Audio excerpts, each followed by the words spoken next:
Hello and welcome back to my channel. My name's Amanda and I'm happy that you're here. Today we're joined by my cat Sebastian for another story time. We've been doing a series this fall that is half slumber party, telling a scary story before bedtime, half popcorn, I'm the assigned reader for the class. So I hope you like the vibe. It's all just for fun. Please don't sue me for copyright infringement. I did a random number generator online and got the number 46 for today's episode. The book we've been reading selections out of is a book that my parents got me for Christmas one year. It's called 100 Wild Little Weird Tales. It's kind of a mouthful. So basically, to give you a little bit of backstory before we get started, Weird Tales, the acknowledged leader of pulp magazine fantasy from 1923 to 1954, provided many of the genre's wildest and wooliest stories. Here are 100 of the magazine's greatest. So, notice that time span, 1923 to 1954. If some of the language in these stories comes off a little bit stilted, it's because we don't really talk like that anymore. So let's just keep that in mind as we dive into today's story. So grab a beverage, kick back, and let's dive into it. I'm reading it for the first time just along with you, so I'm excited. Today's story number 46, is The Iron Hands of Katzaveere by David Eynon. I like it already. It's got cat in the name. Oh no, I maybe don't like it already. The first line is French. Apologies to all my French speakers. This is not going to be pretty. I'm very sorry in advance. Oh no, I am going to struggle through this story. Oh no. We're going to struggle together. You know what? We'll get through it together. There's no failure. There's just learning experiences. Après moi, le deluge, said Hauptmann von Frohlich pleasantly, puffing to start his Havana. If you would permit me to quote a Frenchman, Louis XVI, nicht wahr? Pardon, Mynheer Commandant, said Burgomeister ten Brink, pulling his attention from the sound of the firing up the coast. Guns that promise liberation to his village of fisherfolk. You were saying? In the morning, explained the German wearily, tired after 3 years of dealing with gross Dutch mentality. When we leave your gemütlich little village, where, need I says, we have enjoyed our holiday, the dike would be blown. I shall command the demolition squad personally. Ten Brink stared at the German captain. The afternoon sun had faded now. The firelight licked at the German's crooked smile, brightened the decorations on his tunic. You would do that? Ten Brink asked hollowly. Destroy the work of centuries, leave my people destitute, and, oh please, said von Frohlich hastily, it's nothing personal, you understand, my dear Herr Burgomeister. He settled his weight more comfortably in the large chair. Purely a question of military expediency. I've grown quite fond of Katzaveere, actually. Perhaps right after the war, when my vacation permits. The captain blew a ring of smoke towards the fireplace and mused. He drew himself back to the business at hand. When the English arrive, he cocked his head and listened to the mumble of artillery for a second. About noon tomorrow, I should imagine. You can express my regrets that I could not be here to receive them. He winked at Ten Brink. Also, extend my apologies for the town's being underwater, he added, showing a denture made by the best orthodontist in Hamburg. But my villagers, said Ten Brink helplessly. It means the end of everything for them, he protested. Nothing actually ever begins or ends. Does it really? Asked von Froelich. He had studied philosophy at Marburg. And you can repair things one day. Your town should be as good as new. In 10 or 20 years, he laughed, shaking until his chair groaned. Ten Brink's mind flooded with desperation. He fought the urge to throttle the German as von Froelich sat laughing. That guaranteed immediate reprisal. 100 fishermen shot, perhaps the whole village executed. His own death Ten Brink could discount. But his people must survive somehow. If they lived only, there always remained the hope of rebuilding. Then Froelich's laughter ebbed into an amiable smile. He propped his boots on the grate, warming his toes against the evening dampness that seeped slowly into the stones of the Rathaus floor. Oh, yes, Herr Bürgermeister, said the Hauptmann familiarly. Before I take my leave, there is a point about which I have often meant to ask. He jutted the cigar towards the mantel. Those hands, he said, indicating the 3 black casts hanging by their wrists from hooks set in stone. Iron, are they not? What brings them there? Hands? Asked Ten Brink, wondering how the German, on the brink of disaster, could interest himself with trifles. They're from the Middle Ages. It was then the custom to cut off a hand, as a punishment for great crimes. The hand was set in iron and hung in a public place as a warning to malefactors. Ah, so! Exclaimed von Froelich, bending forward with interest. He reached up and clasped the nearest hand, letting it clank back against the stone when he felt the coldness of the iron. And these hands, he asked, rubbing his fingers together, to whom did they belong? The 2 right hands belonged to a pair of traitors, said the Burgermeister pointedly. They attempted to deliver our town to the Spanish, it was believed. Believed? Asked von Froelich. There was no proof then? Perhaps in those days barbarity was not so distinctly cut, said Ten Brink acidly. The 3rd hand was a common murderer's. Wonderful, said von Froelich, blandly ignoring Ten Brink's barb. Such a charming tale. Really, the things one encounters in out-of-the-way spots. He drew out a fresh cigar, struck a match on the nearest hand, and lighted his smoke with deep drags. As the Hauptmann savored his cigar, the Burgermeister desperately made plans for the evacuation of his people. The 2 men sat in silence for several minutes. Then the German spoke. You know, my dear Ten Brink, he said jovially, I have it. Those hands will make fine souvenirs. Wenn wir nimmer Abschied. Abschied? Ooh, I probably said that wrong. Wenn wir nehmen Abschied. Just the memento. Let me try that again. Wenn wir nehmen Abschied. Just the memento I need of my pleasant sojourn in Katzaveere. May I? Take them, said Ten Brink softly. 1,000 thanks, said von Froelich, tossing the burned match into the fireplace. I'll wager, Herr Burgermeister, he said, winking slyly, that you'd like to put my hands up there as replacements. 9. If the Hauptmann will excuse me, said Ten Brink bitterly, I must see to the evacuation of my village. But of course, friend Burgermeister, said von Froelich politely, bowing from his chair.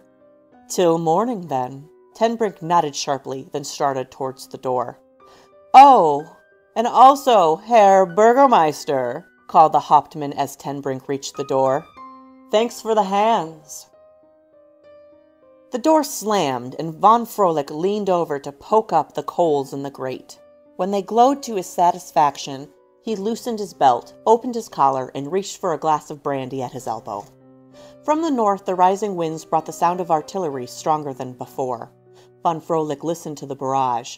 Mixed, he judged, listening to the muted whine of the lighter guns against the dull rumble of the 250s.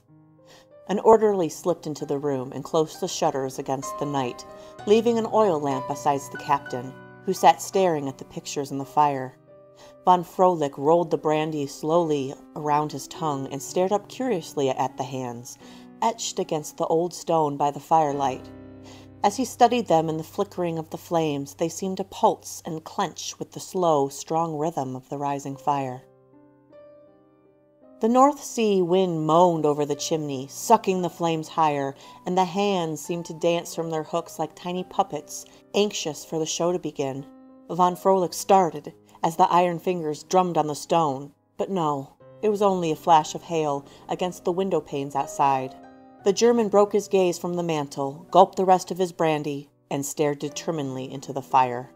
"Odd," said Colonel Willoughby, lowering his binoculars.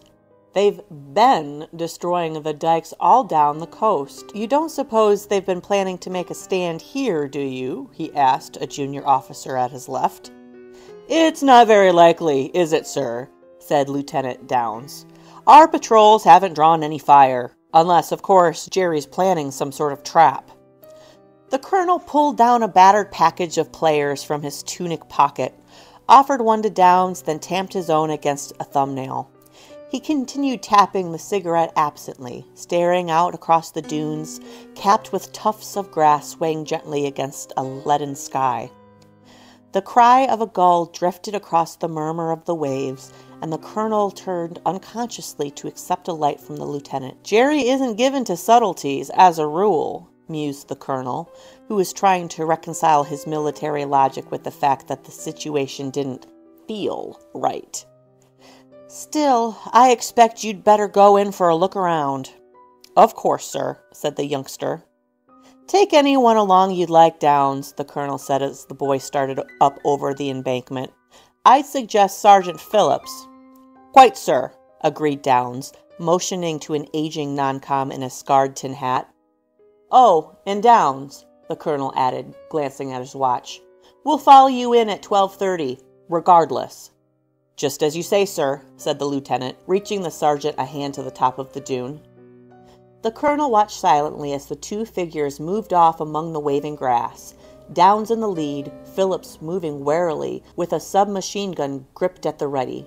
They disappeared down a slope, popped up briefly as first Downes, then the sergeant, writhed over the top of the next dune, then were beyond the colonel's view. He lowered the glasses, glanced again at his watch, then picked up the field telephone and asked for the artillery section. The two Englishmen picked their way cautiously down a back street of Katzaveere, slipping quickly from doorway to doorway in the sinister silence of noon. Their hobnailed boots made brisk, urgent scrapes as they flicked across the cobbles behind the gaunt windows of the narrow, leaning houses. Downes twisted testily around a corner into the street of the rope makers, and when he reached the next intersection, motioned for Phillips to follow. The two men huddled together behind a coil of hawser, scanning the closed shutters along the street front. Directly ahead, looking down the street of the never-ending prayer, they could see the sparkle of the fountain in the main square. The sound of trickling water wandered merrily down the alley, chuckling to itself like an idiot in a graveyard. As Downes turned to the sergeant, a clock in the Rathouse Tower started sonorously striking noon on a bell with the tone of a soul in chains. "What do you make of it, Phillips?" whispered the boy. "It's bloody quiet," said Phillips bitterly. "Probably a ruddy sniper behind every stinking window, sir." "I wonder," said Downes, doing his best to achieve the colonel's tone. "Suppose we marched right up to their city hall and banged on the door, demanded that they surrender. They're caught, you know. They might be prepared to act reasonably." "Well, sir," said Phillips resignedly, "if they're still here, we're not gonna get out anyway." "Exactly," said Downes. "We could, of course, Stay under cover until the regiment moves in. However, look, Lieutenant, said the sergeant earnestly, with all due allowances for our talents for sneaking down back alleys, why, we ain't hardly under cover as I sees it. We didn't hardly come through the whole bloody town without anyone noticing, sir, and when the trouble starts... Quite, said Down. Well then, he sighed, straightening up from behind the coiled rope. There's nothing else for it. Do try your best to look casual, Phillips. It makes all the difference, you know. Yes, sir, said the sergeant, who had a boy about Down's age. Casual, sir. Their boots rang loudly on the stones as they marched stiffly across the square, echoing back from the neat houses in the vacuum of silence. Together they passed the flashing fountain, tromped up the wide steps of the roundhouse, and pushed open the protesting iron-studded door. For several seconds they waited in the entrance hall, tensed for a challenge, until their eyes adjusted to the shadows. A door on their right stood open, and they stepped simultaneously inside. Across the room, silhouetted against the dying embers of the fire, a German captain in dress uniform sat facing them with a cracked smile on his bulging face. A thin strip of light slanting across the shutters fell on the German's tunic, gilding his iron cross against his gray uniform. His booted feet lolled from the edge of the grate and relaxed in the ashes beneath. The captain sat motionless, undisturbed by the sharp click as Phillips snapped off the safety catch of his weapon. The sergeant leveled his automatic, but Down stopped him. It's all right, Phillips, he said, stepping through the shadows to the German's elbow. The captain is quite dead. The sergeant moved rapidly to the door, swung it to, and shot home the heavy bolt. He loosened the chin strap, tilted back his helmet, and sidled to the window to peer through the slit in the shutters. Any activity, Phillips? Called the lieutenant from before the fireplace as he stood staring curiously at Hauptmann von Froelich in the dim light. The sergeant shook his head and tiptoed over beside Downs. Both men followed the Hauptmann's stare to the mantel, where a single hand hung beside two empty hooks. Hauptmann von Froelich's body rolled softly forward, expelling a thin stream of dead air from his cold lungs. He made a soft whistling noise as he bowed. "Crikey!" gasped the sergeant, swinging his gun butt around against von Froelich's head. It landed with a thud and knocked the Hauptmann's body to the flagstones. Philip shot the safety on his gun and stood tensely over the German's sprawling legs. "Just a last gasp, Phillips," explained Lieutenant Downs, reholstering his service revolver. "I expect we've had the final word from him, poor devil." "How long has he been dead, sir?" asked the sergeant warily. "Some time last night, I should judge," said Downs, peering down at von Froelich's rigid smile. "About midnight, say." "An extremely good guess, Lieutenant," said a voice with a thick accent. The two soldiers looked up sharply, faced a smiling,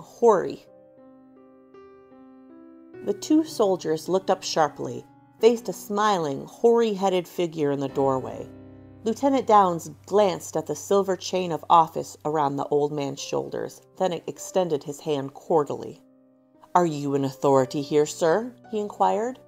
"It is you who are an authority, I think," smiled the old man. "However, I am the Burgermeister, yes. Are you here?" He groped for the proper English expression. "In force, Lieutenant." "The regiment will be moving in soon," said Downs. "Unless they meet resistance?" "9," said Ten Brink. He beckoned to a priest who had appeared in the hallway. "Fortunate," said the boy. "Oh, I'm Lieutenant Downs, sir, and this is Sergeant Phillips, Leeds Rifles." "I am Jonkheer Ten Brink, and this is Father Vermew," said the old man. "Hauptmann von Froelich, whose acquaintance you seem to have made already, asked me to extend his apologies that he could not be here to receive you properly." "He did his receiving properly enough to suit me," said Phillips, running his sleeve across his forehead. "Yes, your town has been rather full of surprises," said Downs. "We had quite expected the dike to be blown. It's been happening all down the coast, you know, sir." "So we imagined," nodded Ten Brink. "We have just come from the seawall," said Father Vermew. "It is still intact, God sei Dank." "Did you manage to deactivate their explosive or something?" asked Downs. "Oh, no," smiled the Burgermeister. "We had quite another job at the seawall. We were burying a pair of hands." "From the fireplace," said Phillips. "Yes, from the fireplace," nodded Tinbrink, walking over to the empty hooks set in the stone mantel. "Father Vermew gave them his blessing, and I, as the secular arm, hurled them into the sea." "God willing," said the priest, missing Tinbrink's sally in his zeal, "perhaps they will find peace there, finally." "I'm afraid I don't understand, sir," said Downs. "About the dikes not being blown, I mean. Surely the Germans didn't plan to leave the town intact?" "Not at all," said Tinbrink grimly. "The Hauptmann here was to give the order himself. At the last minute, when his troops had withdrawn, he was fortunately interrupted." "You're underground, I imagine," said Downs, offering cigarettes. "In a sense," smiled Tinbrink. "Actually, 2 traitors who wished to redeem themselves." The old man walked to the window and slowly pushed out the shutters. A coffin-shaped rectangle of light fell across von Frohlich's body, making the iron cross sparkle as it hung askew on his chest. The Hauptmann was smiling, still, up into the darkened beams of the high-ceilinged Rathaus, as if he saw a familiar face among the shadows. The click of hobnailed boots came through the window as advance parties of the lead rifles moved cautiously into the streets of Katzaveere. The Burgomeister listened to the first shouts of recognition as his returning fisherfolk met the advancing British. He smiled wistfully, then turned back to the hearth where the priest and the 2 soldiers stood silently over Hauptmann von Frohlich. "You will notice, Lieutenant," said Tinbrink casually, "that the Herr Hauptmann has been strangled." "Strangled indeed," marveled Lieutenant Downs.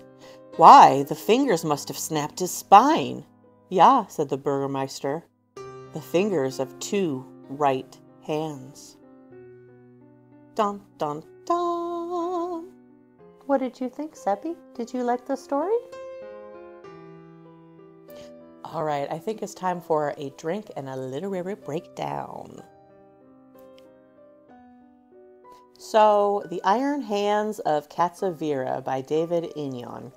It scared me in an unexpected way because I thought it was going to be a lot of French, and then it turned out to be a lot of German, which, apologies to my Deutsch-speaking audience. I'm very sorry. I'm trying my best. I am learning. I'm a work in progress, so I apologize. I feel like it was a classic, you didn't respect the beliefs, cultures, and traditions of somebody else, and it leads to your downfall. Plain to see that the evil got comeuppance in this story. It wasn't one of my favorites. I feel like we needed like a scene with what actually happened to Hauptmann von Frohlich. We're missing the cutscene where the hands like strangle him. But I mean, I guess that's the like twist at the end. I mean, I can see like if this was a movie, we would see it at the end when they reveal it. But it just feels like it kind of like we're left hanging in a way that's not a fulfilled cliffhanger way. What can I say? There's 100 stories. Not every one of them is going to be our favorite. So, dear listener, do you agree with me? What did you think of this story? I would love for you to comment below.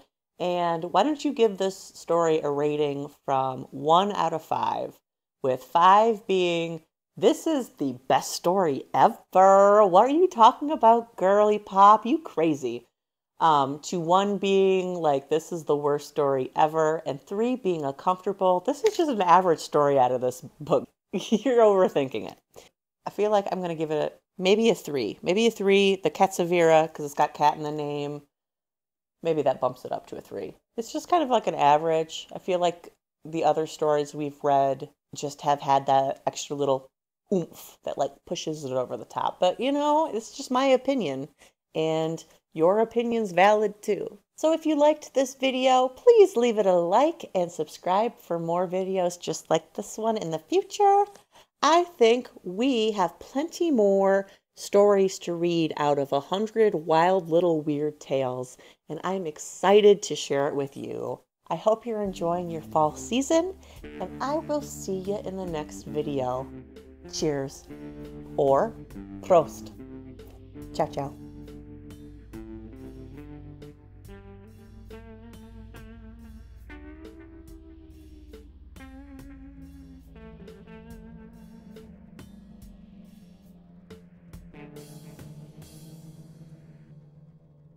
Da da da da da.